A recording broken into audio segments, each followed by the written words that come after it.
Dentro do rol de procedimentos da ANS existe a previsão expressa de fornecimento do medicamento tioguanina. Esse medicamento está lá incorporado pela ANS já e ele faz parte daquilo que a gente chama de rol de procedimentos. Está lá na Resolução Normativa 465 de 2021. Mas para que caso será que a ANS incorporou o fornecimento desse tratamento? O que diz a regra da ANS? O que diz a lei a respeito disso? Eu sou Elton Fernandes, eu sou advogado especialista em plano de saúde, professor de pós-graduação em importantes instituições da área e autor de livro jurídico. Hoje eu vou tentar desmistificar um pouco para vocês sobre as regras do setor dos planos de saúde.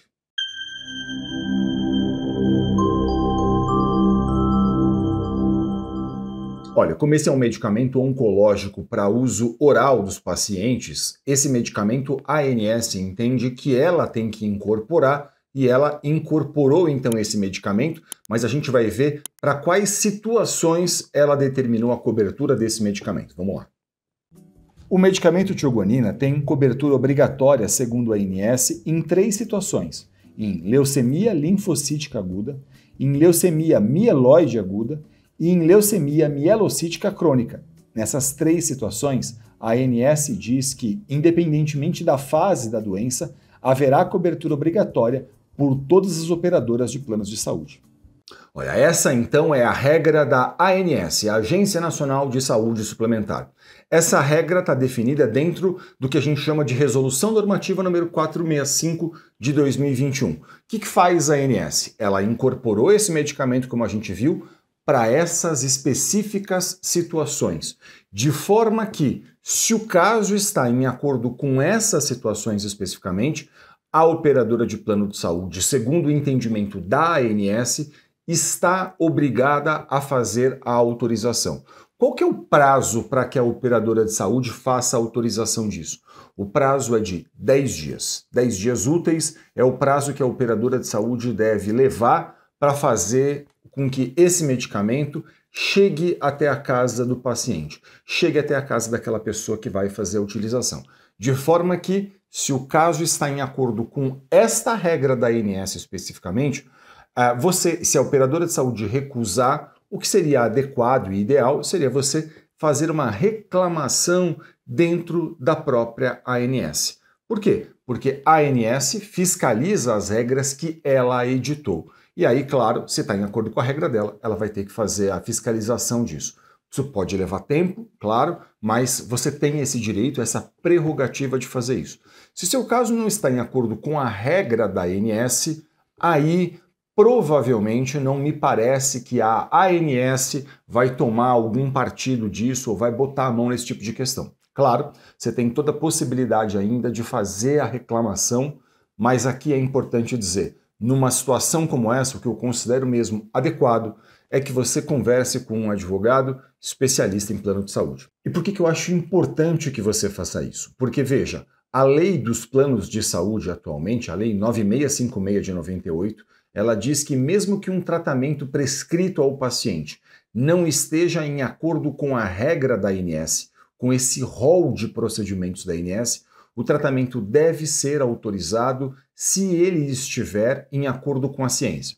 Então veja o que acontece muitas vezes. O médico participa de congressos, ele lê publicações científicas, ele pode olhar, por exemplo, para o que outras agências de renome internacional, como a FDA, a Europa, por exemplo, fazem ali a indicação de estudos que corroboram a indicação técnica dele. Olha, esse medicamento serve para os casos tais. E aí, claro, esse profissional preocupado com o paciente, ele quer fazer uma prescrição que está em acordo com a ciência, mas que não está em acordo com a regra da ANS que a gente viu anteriormente. E aí o plano de saúde recusa o fornecimento disso porque as operadoras de planos de saúde ainda entendem majoritariamente que elas só devem custear aquilo que está dentro dessa regra da ANS que a gente leu. Então existe um descompasso entre o rol da ANS muitas vezes e a ciência. E existe um descompasso também porque a operadora de plano de saúde, ao invés de cumprir a lei, ela cumpre exclusivamente o critério que está dentro desse rol de procedimentos da ANS que a gente leu. E aí o que fazer numa situação como essa? Nessa situação, um advogado especialista em plano de saúde vai poder analisar o seu caso e ele vai poder, então, a partir dessa análise, entender o seguinte: se está em acordo com a regra da ANS, ele pode, ele mesmo, inclusive, ajudar você a formalizar a reclamação dentro da ANS. Essa é uma prerrogativa que o advogado tem, que esse profissional possui.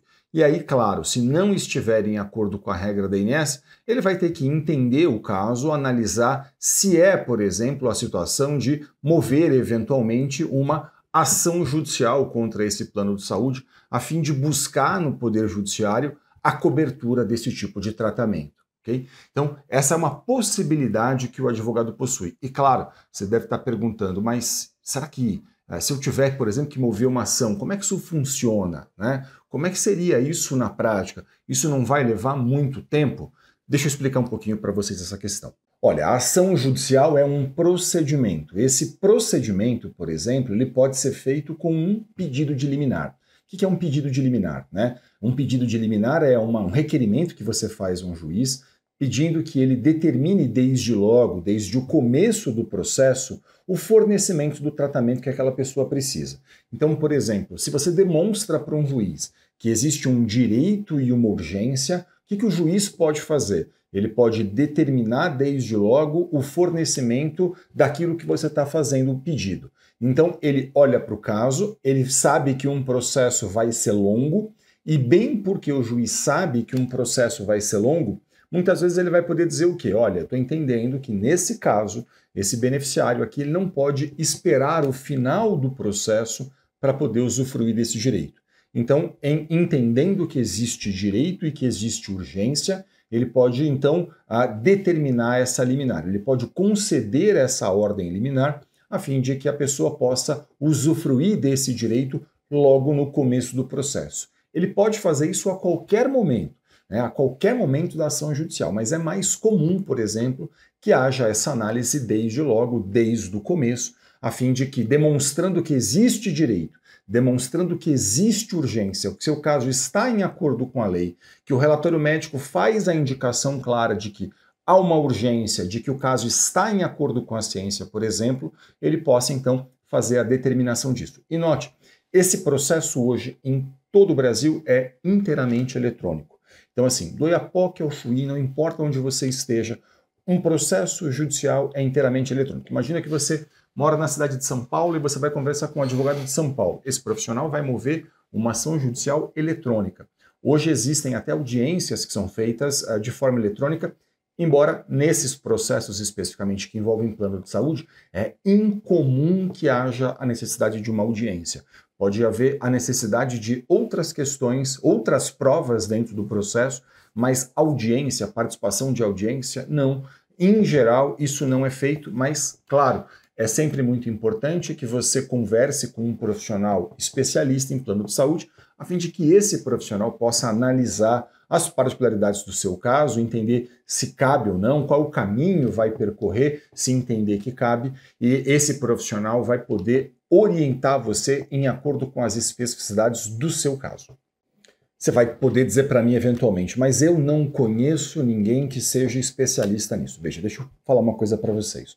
Hoje, essa consulta com o seu advogado pode ser feita até de forma online. E eu tenho muito orgulho de dizer para vocês que em todo o Brasil, nas pós-graduações em que eu leciono, a gente forma profissionais cada vez mais capacitados, especialistas nisso, capazes de olhar profissionalmente para uma questão como essa, capazes de fazer uma análise cuidadosa de um caso, a fim de poder entender quais são as possibilidades que a gente tem, quais são os caminhos que vão ser percorridos. Então, se você não conhece um profissional aí da sua cidade, por exemplo, você pode buscar isso pela internet, fazer isso online com um profissional, não tem problema nenhum, até porque, como eu mencionei para vocês, um processo que eventualmente tenha que ser movido um processo, essa ação será eletrônica, tudo correrá eletronicamente. Então, não importa se você está numa cidade e seu advogado está na outra cidade, se você está num estado e seu advogado está muito distante de você, porque tudo isso pode ser feito hoje de forma online,